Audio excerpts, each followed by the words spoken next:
Well, after that dramatic intro, I just want to say a very warm welcome to everybody watching, especially the chap at the back there. That's the one with the strange hat. Anyway, this week's video, which is about to follow, is all about stonework conservation and stonework repair.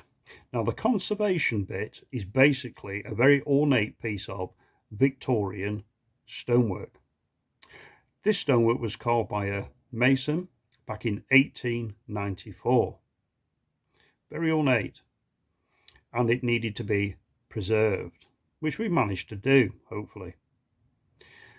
The other part of the video is on some nigh on impossible stonework repair. The stonework had virtually eroded away, but we managed to cut some new sections of stone and fit them and start the facing over procedure. So, everybody sitting comfortably, take a sip of your tea, enjoy the video, and I shall see you at the end. Right, well, we've just about come to the end of this job now. We're just doing the last little bit. Later on today I'm going to film the tackling of this really awkward bit. I have got some coats on it and got it stabilised, so with the little trowels out and a nice chilled relaxing afternoon putting that back together. Right, what we're going to do is make up some putty now. This is quick lime in this bucket. See it start to bubble and steam in a sec.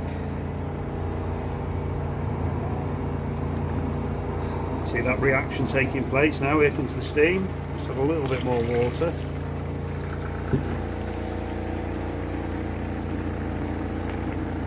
There she goes, bubbling away. And what we'll do, we're going to add a very, very fine sand to this. We're doing the intricate bits of work on a decorative panel. Now that's getting up to about 100, 150 now Celsius. That's really hot stuff. You do not want that to warm your skin. So what you tend to do, once you've got it boiling away there, is you want to trap that steam in. So we just put a bucket in there, and what that's doing now is just helping to trap that steam in. And we'll leave that for about 30 minutes, and there we have it. Fine the sand to it now. What we're going to do is we're going to put it through a sieve, so there's absolutely no little stones or anything in it.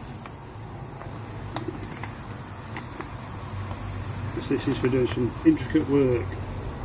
I want it nice and clear of stone. Not actually that bad. There's a few bits in it, nothing much. And then of course we start to add that into this nice fresh putty.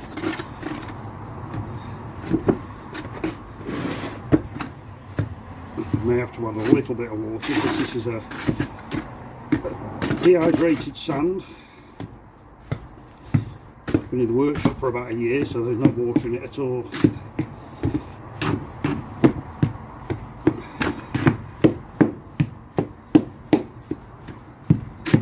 And we just keep knocking it backward and forward until we've got a nice creamy mortar. And we'll have a little bit of pigment to it to colour it up a bit. You can see it's still extremely hot. Every now and again my finger dips in it. And it's hot, I can assure you.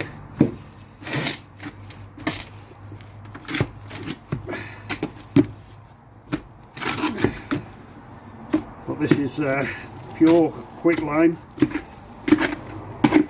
There's no cement or anything like that goes into it.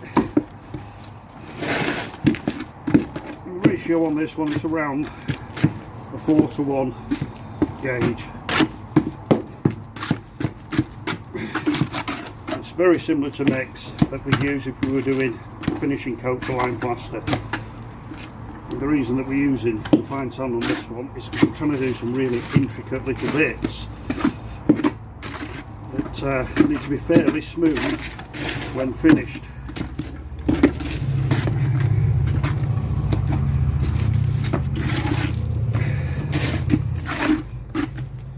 Oh, there we go, we get the general gist of that now.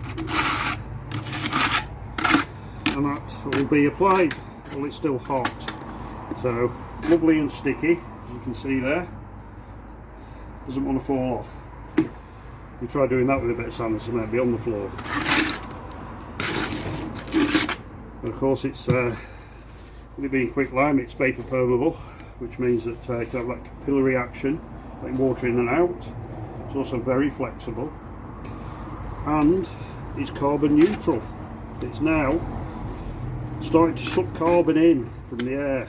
It's very slow setting process. It'll take it about 38 days to actually set fully.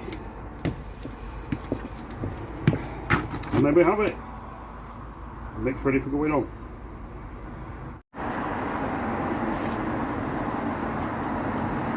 And of course this isn't just facing stone, this is preservation as well, because all this here, I can literally just pull that off. It's just crumbling away, it's rotten. So what we're doing is encasing it in lime so it holds it all together, which will preserve it for many years. Now once I've got this coat onto it and it's set and it's happy, we'll refine it a bit more and we'll colour it up, etc. So it looks a lot more like the original stone. I can't get it to be exactly as it was because I don't have any idea what the pattern was. There was no other building with this pattern on it, so we can't get a reference to it.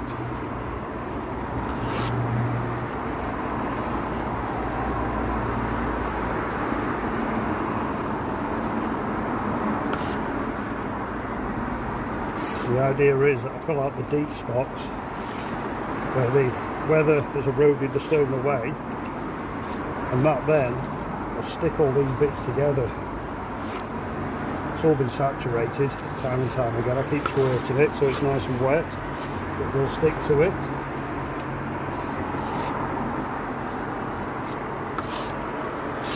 This is probably the worst bit on the building to do.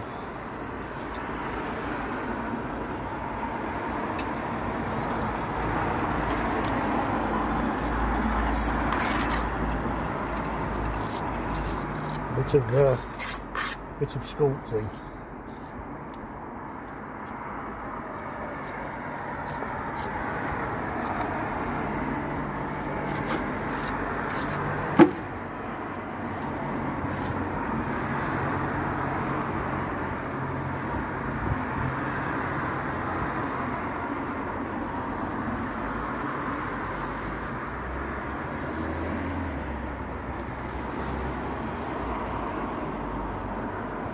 Very delicate work.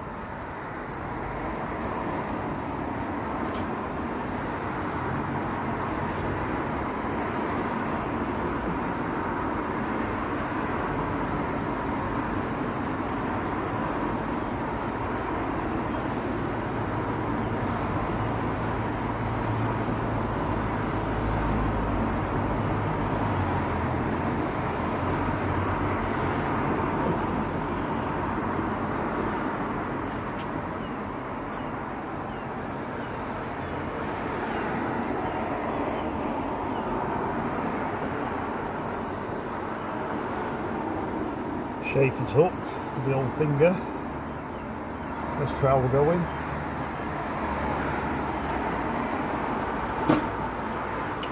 Then use a wet brush just to continue forming the shapes. You can almost feel the shape of what the stone was and follow that with your brush.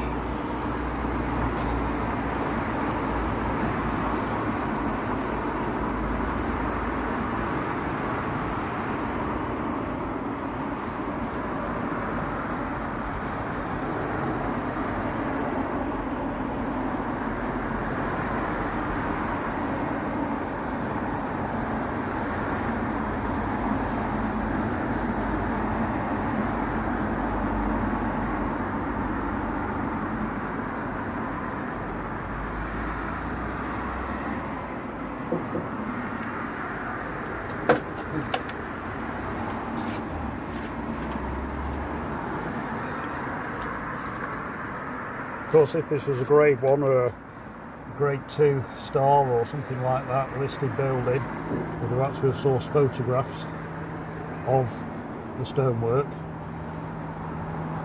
so we could have reproduced the shape and pattern perfectly. However, this isn't. This is just a bit of a tidy up of a building in a preservation area.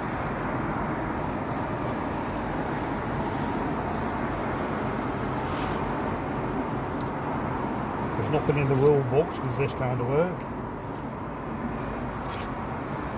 So we'll a lot of the time make it up as we go along.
Very difficult to do because the wet line doesn't want to do what you want it to do. You have to keep playing around with it till you get it as you want it.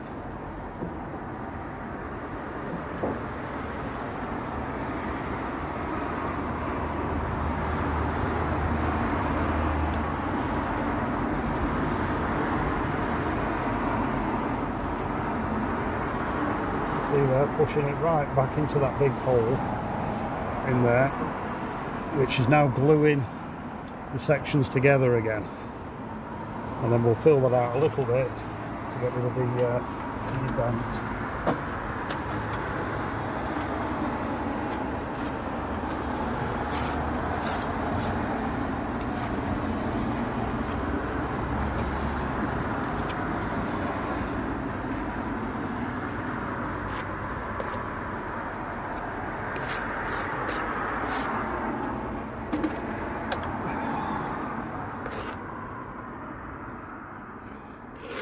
Again, this isn't the kind of work for your general builder, etc. It is a specialised job with specialised materials.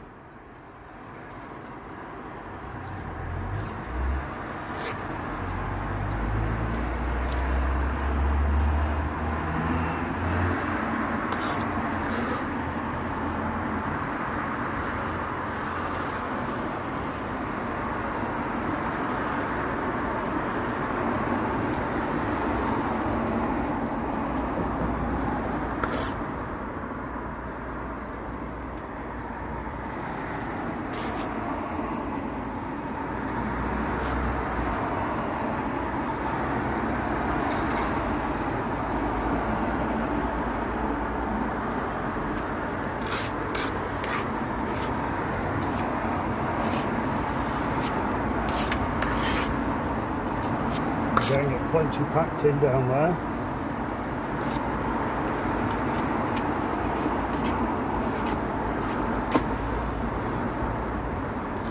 Glue it all together.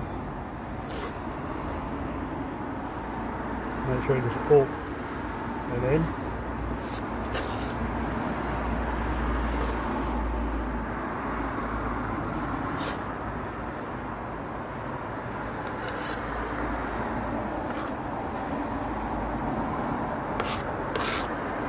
over there. And what the lime's doing also is stopping the erosion of the stone, because the natural binders in the stone have broken down here and the stone's rotten. It's just, you know, it's gone, it's had it. And what this will do, will put a protective shell over the top of it and preserve it, as well as glue it all together again.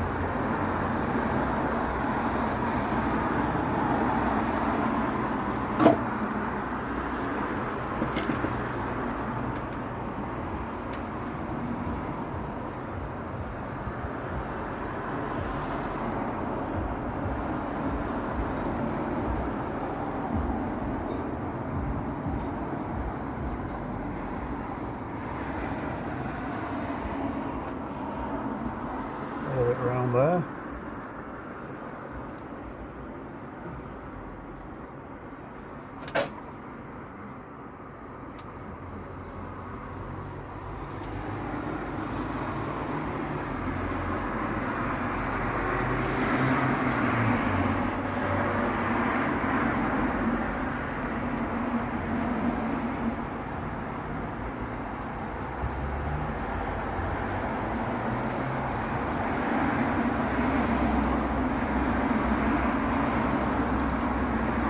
And there you go. That's about it for us for today. And we shall see you tomorrow for some more adventures of preserving this old building. And a very good morning. It's now Wednesday. Today we are deeming some new boots. At last I've got some new boots. I've also got a new hat on its way, because Lady Stella keeps remarking on the state of my hat. Anyway, we have been doing this panel yesterday, Tuesday. It's a bit of conservation, really. The stone itself is as rotten as a pear. You touch it and big chunks fall off. It's really ornate stuff, really nice stuff, to be honest. So I'm doing my best to conserve it. Once I've applied the layer of lime mortar, that should basically stabilise it, hold it all together when it's set, of course. And I will then give it a secondary coat with a coloured mortar, so it looks a bit more appealing to the eye, shall we say. This morning I'm nipping to pick up a cast iron fire surround, because we do from time to time restore them in the workshop and sell them on. I don't know the age of this one. It's a project that my son's doing for a friend of his, and they've removed a cast iron surround, and he's swapping it me for a few bricks to brick up the opening and the loan of a plank. That's a bargain. Right, so we're going to set off now and crack on with the day, and we shall see you in a bit on site doing a bit more messing about with old buildings. Okay, bit of a decorative panel, nearly completed now. Just a couple of bits at the end I'm waiting for to set in. I can finish shaping them. This colour will go a bit lighter as it dries, a bit more sandstony. Just jump down, let you have a look. Oh, there you go. The whole of that panel above was completely gone. We've had to put new stone in there and then face it. Most of this panel was either rotten or totally eroded. And there you go, we're just about finished with that piece. We'll get the outer edges of it when this centre is set.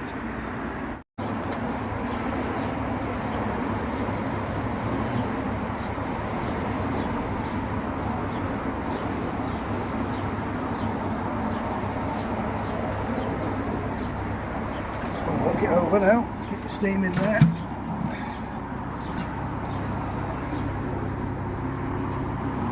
Leave that for half an hour now, and then we'll mix it together, and we've got more quicklime mortar for doing the stone repair.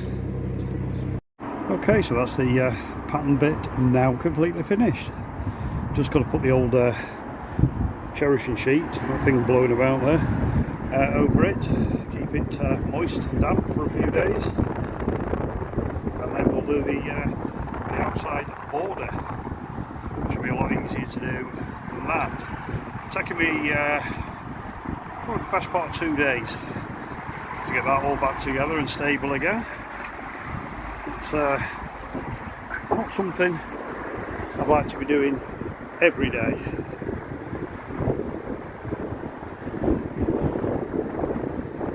I don't know if you can see there's a lot of shadow from the sun. And it's very windy today.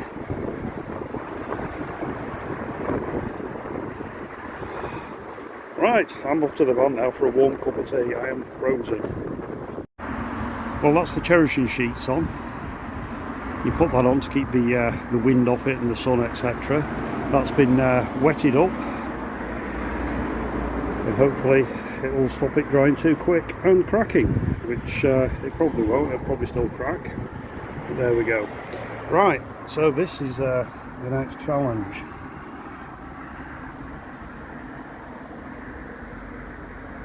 Very eroded away.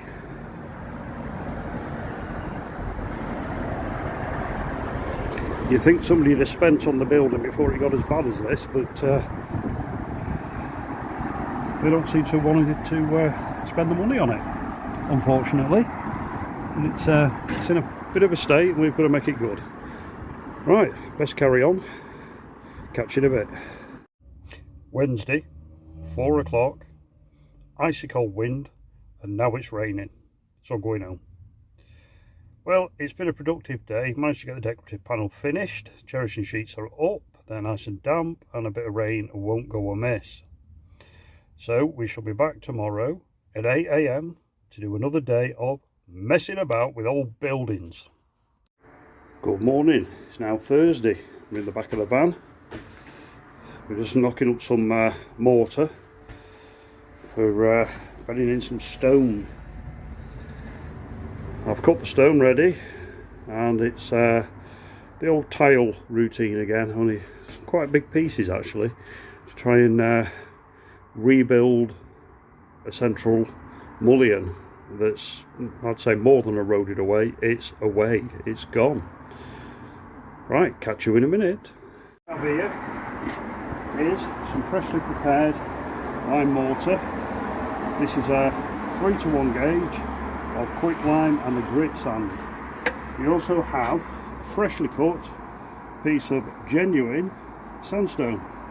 In fact, 2 pieces of sandstone. And the idea of those is we're going to bed them into there, because all that section is totally eroded away. So this is how we do it.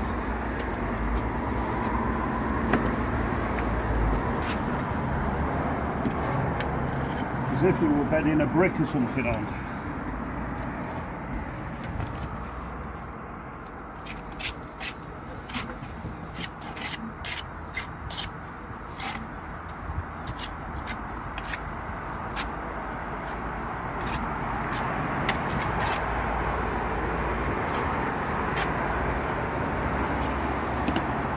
Never easy, a bit of a balancing act really, trying to get it to stay in there.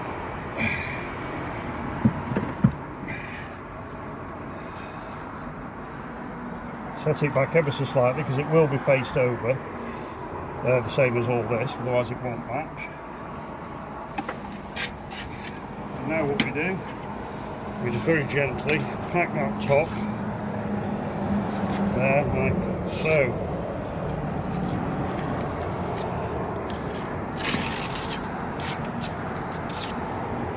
As you can see, that is now, straighten her up. That is now better than trying to fill in a gaping hole with bits of newspaper and silicone and foam and so on. That's done correctly. Let's put strength back into this column now, or mullion, as the case probably is.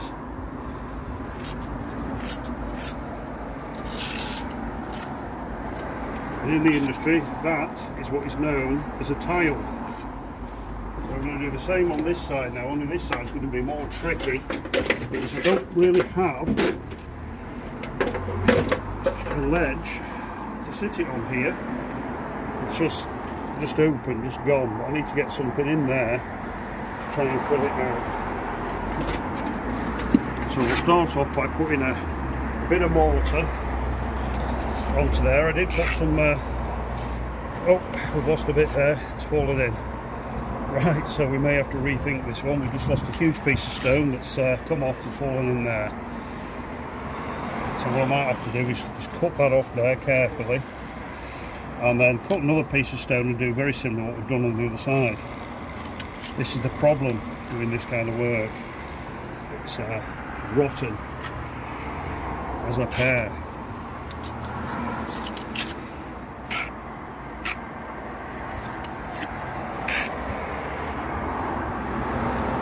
We'll get some on there just to help strengthen it all up.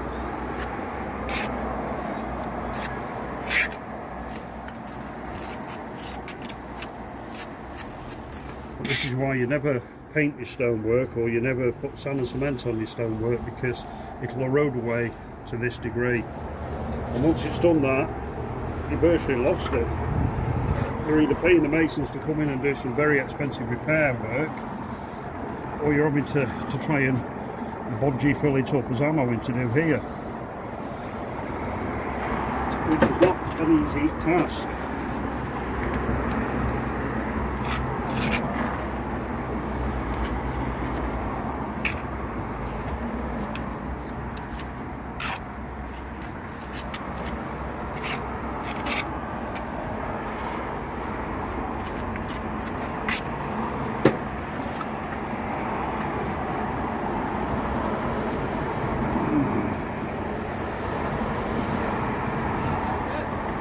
That's not wanting to stay in there, so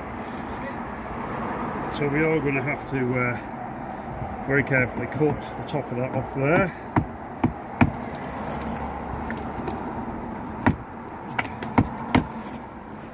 And cut a piece to sit on it. Right, we'll leave that there for a minute while we go and cut some more stone.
You alright? I think it'll be perfect.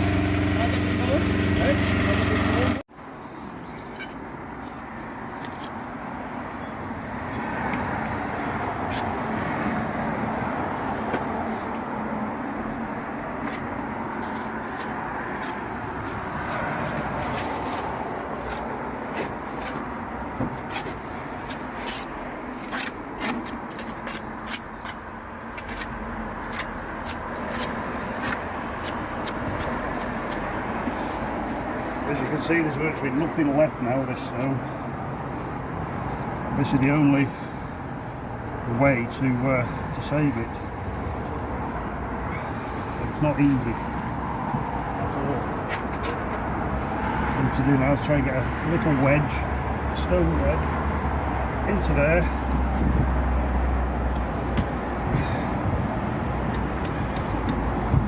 Which will hold it until this mortar sets. Or in theory, because there's not a lot for it to sit on. I'm not going to get anything in there today.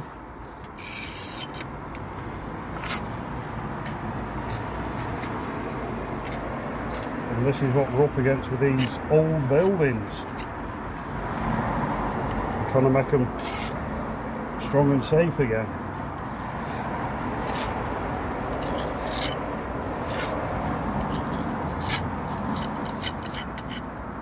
I'll give that a little bit of a dampening now.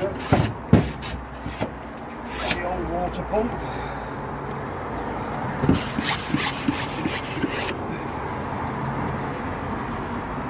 So we can get a bit of gear stuck on the stone. Same on that side.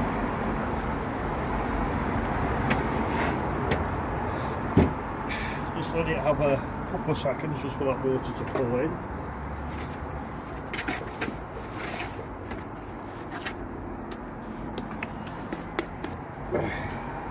Very gently tease a bit of stuff on there. And what I want to try and do is get it to there, which will assist in its stability, shall we say.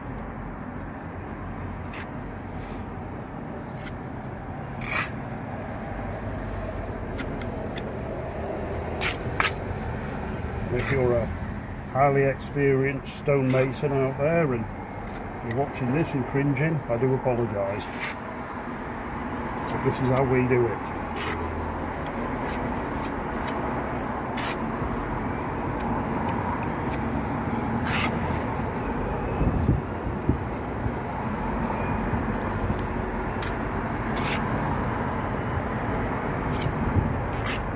Of course, when you're using this quicklime mortar, it is in itself sticky. It's a bit like, you know, if you're a plasterer or a DIY or something and you use bonding, it's similar to that. It'll stick without a lot of effort. Lovely stuff. I mean, I've used modern materials for many years, and now if I have to do a bit of a repair for somebody and it involves something like sand and cement, it's horrible. I hate it. It just doesn't feel the same. It doesn't work the same.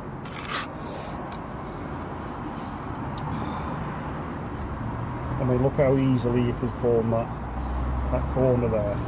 You know, very little pressure going on the trowel, and that's purely because it's this nice sticky substance. And once it's set, it sets hard. You know, not as hard as cement, but you're not going to scratch it out with the trowel once it's actually set. I mean, cement is harder than hard. It's hard. The cement is as hard as that, which is granite, and you don't want that.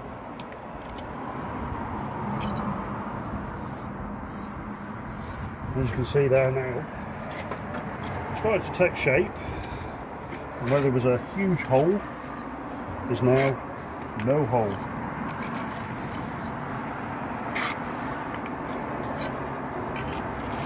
And in a few days, once that's set hard, it'll be easy to face up. It's all like stone. But of course it'll last many, many years. Same on this side now.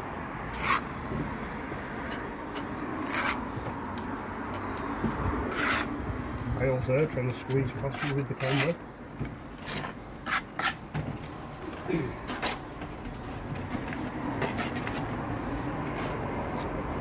Of course, today we have the nice big machine for putting the stone. So could you visualise back in 1894 having to split a couple of pieces of stone like that by hand to fit in there to do a repair. It must have taken half a day just to cut the stone. Today, with our lovely electric machines, we can soon zip through a bit of stone and get the repair done fairly quickly.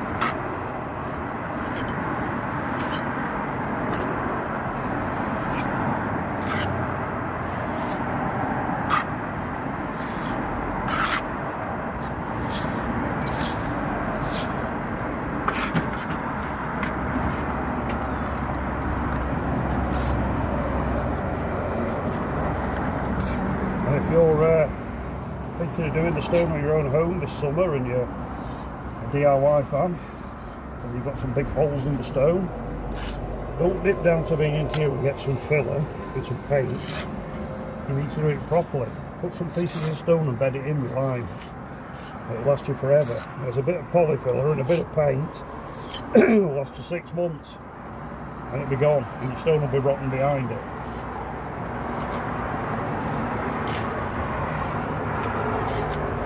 This is a good repair once it's set.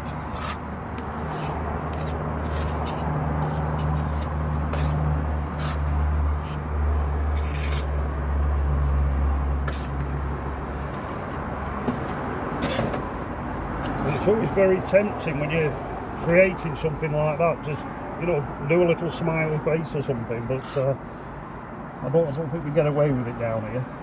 Maybe up top, but not down here.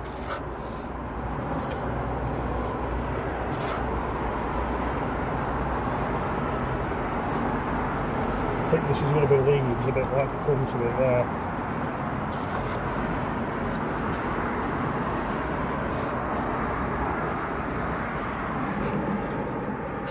Which is kind of, yes, something on those grounds, not that it wants to stay on there, something on those grounds there is kind of like what it will be.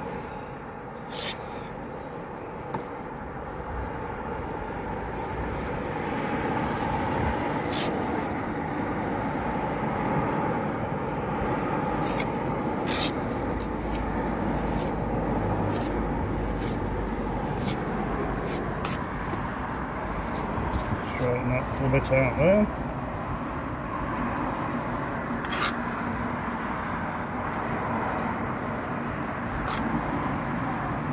And of course that's not the finished product, you know, we've got to put more on top of this and colour it, etc. But this is just building it up in readiness for that top coat. Because your top coats are a lot thinner and a lot finer. Corner and the edge there, nice and straight.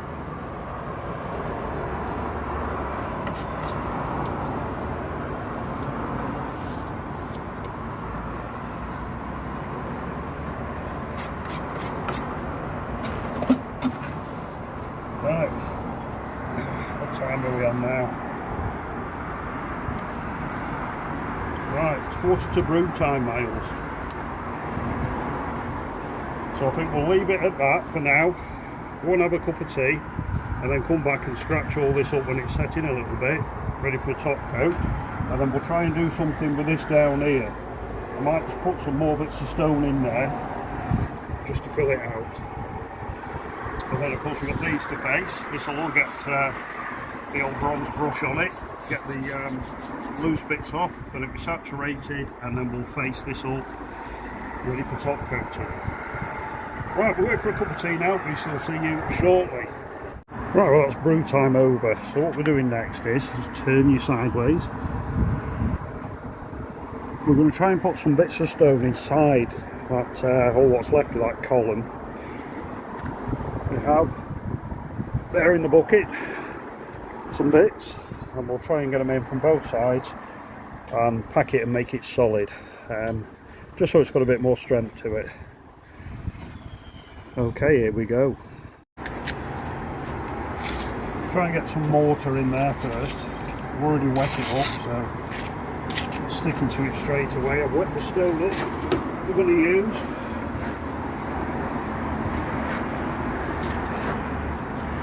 I think we get that in there, too thick.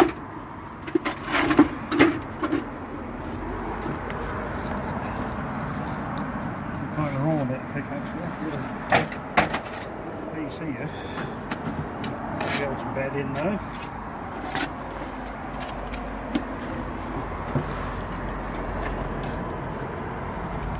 No, that's not going to go in either.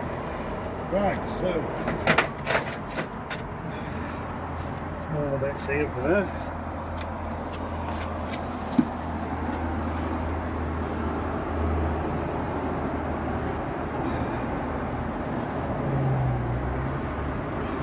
can see, this kind of work is very frustrating.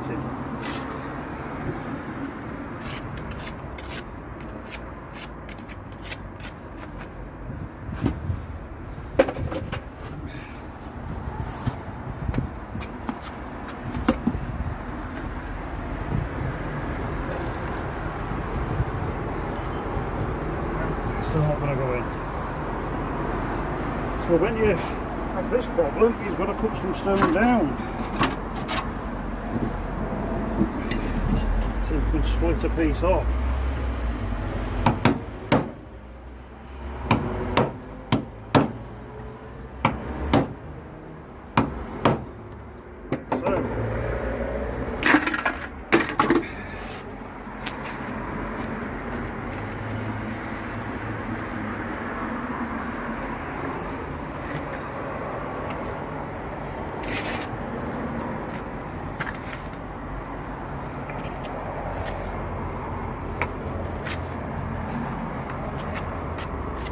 A bit like the old medieval walls where its centre's made up of rubble.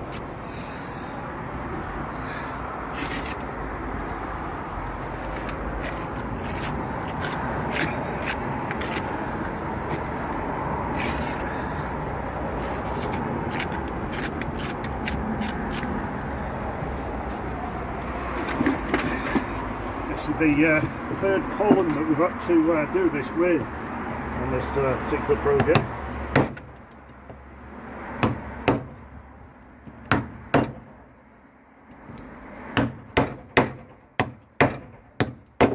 Oh, would do, wouldn't it?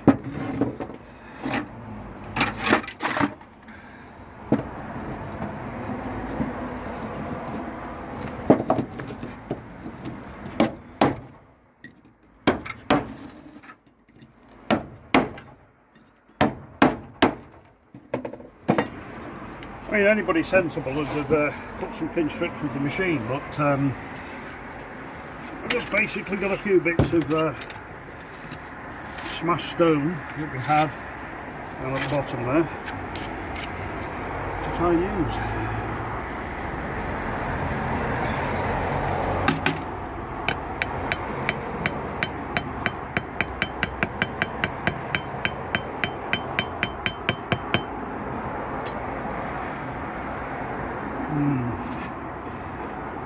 Get away with that there. That's a better fit.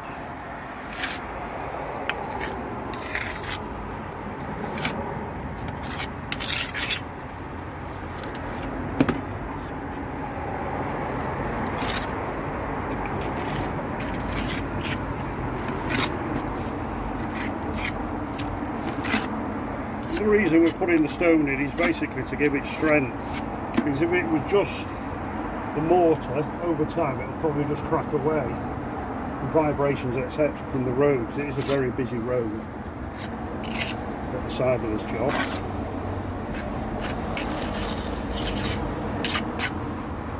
And there you go, that's the general gist. We'll do this all the way down to the bottom and the same on this side. We'll leave it for now there. I'll do a bit more and come back to you later.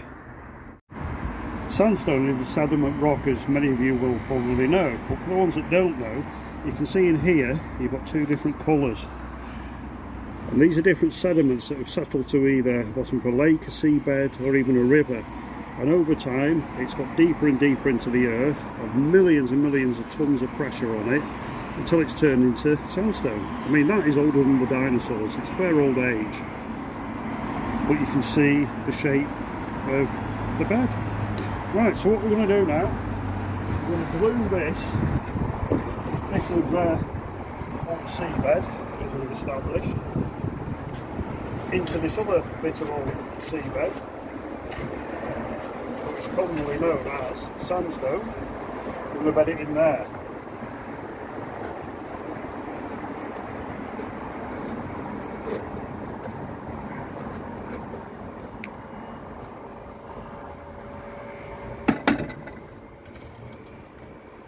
We're happy there with that. A little bit of stuff in there.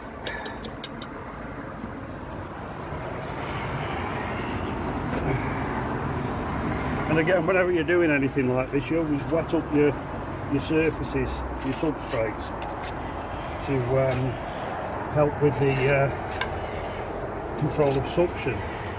Too much suction's bad, a little bit of suction's good. Always remember that one. There's plenty of mortar in there.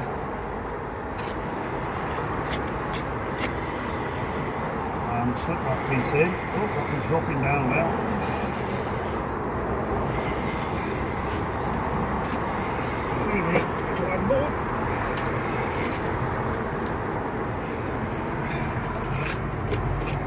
It's important to try and get some between the granite and the sandstone, because that over time will help to trap it in there to stop any movement, again from traffic vibration, wind, etc. And you'll always get a little bit of movement, and lime will allow that because lime is flexible compared to other materials. Don't worry about us getting it on the granite column, because we get that off with a bit of white vinegar. Miles has just been doing the ones upstairs and he now smells like the last from the chippy. Nice vinegar smell. Isn't that right, Miles? It is.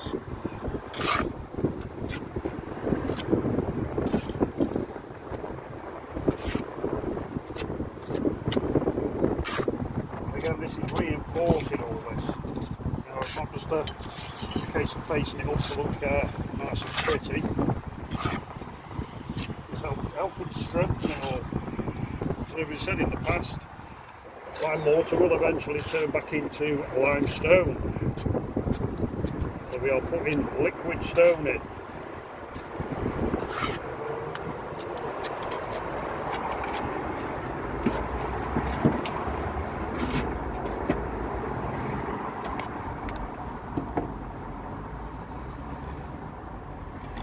Yep, that'll go in there nice.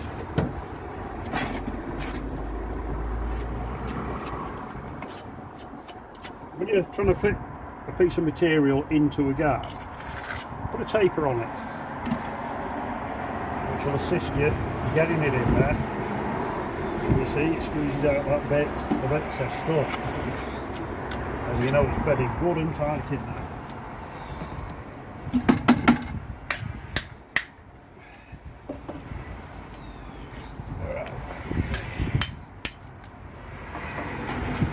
We've already got a bit of stone up there, so put some bits in there just to help fill it out ever so slightly.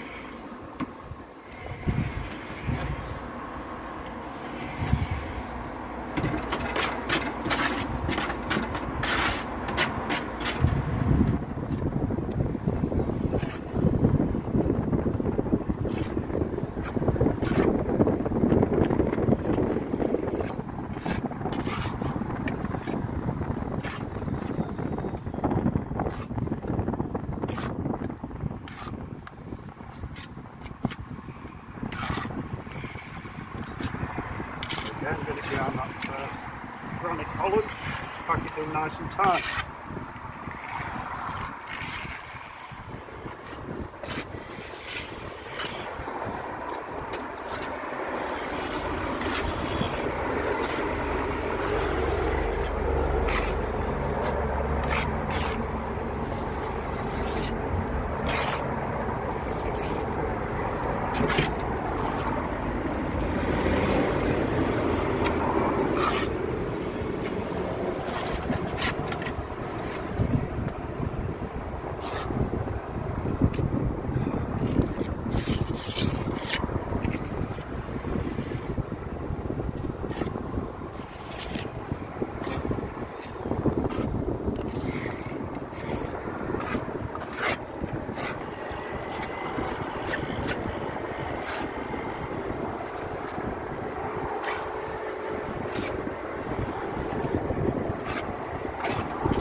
Right, what we do with that now, we'll let that get a bit of a set on.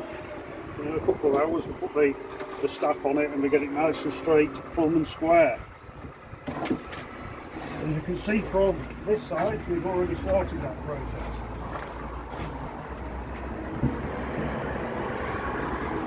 We've just got to fill out more on the top in a while, so we'll put the staff onto it, we'll put the little level on it, and then we'll fill it to the staff, and that'll do it nice and plumb, and obviously nice and square on the corner. Right, well we'll leave it there because I think we're going to have a bit of lunch now while that sets in. We'll catch you in a bit. It's that time again. End of the video. Well, I hope you enjoyed this week's video. I hope it was informative. If you're new to the channel, I hope you really did enjoy it and you feel like subscribing. Subscription is free. We don't ask for credit card details or anything like that. It is totally free. So please hit the subscribe button. If you have already subscribed, and there's been one or two of you this week, I'd just like to say thank you very much and give you a warm welcome to the channel. Next week's video. Well, next week's video is going to be on a bit of lime mortar repointing. Not your box standard repointing with sand and cement. No, this is done with a traditional quicklime mortar. And it's going to be red or pink. So it's going to have a little bit of earth pigment added. So that's pretty much it for this week. So we shall see you next week in another episode of Messing About with Old Buildings.